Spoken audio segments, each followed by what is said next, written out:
আলাইকুম ওয়া রাহমাতুল্লাহি ওয়া বারাকাতুহু। আমার নাম সামিম আলম মল্লিক। আমি দারুস সালাম সিদ্দিকা রাশিদা হাফিজা মাদ্রাসার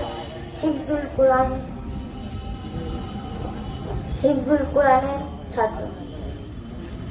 আমি আপনাদের সামনে কবি শহীদ মনিরের লেখা স্বাধীনতা 50 কবিতাটি বলে শুনি।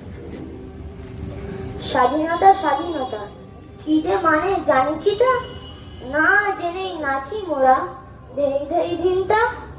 স্বাধীনতা স্বাধীনতা নেই কারো অধীনতা, যাহা পারো করে যাও, লুটে পুটে নিয়ে নাও, খুশি মতো চড়ে খাও, নেই কোনো চিন্তা।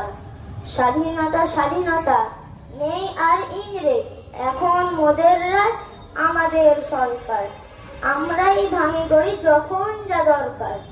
স্বাধীনতা স্বাধীনতা পেলে পরে দুঃখ যাবে, পেট ভরে খেতে পাবে, পরনে কাপড় পাবে, থাকবার বাড়ি পাবে, আরো কত কি যে পাবে নেই তার সংখ্যা।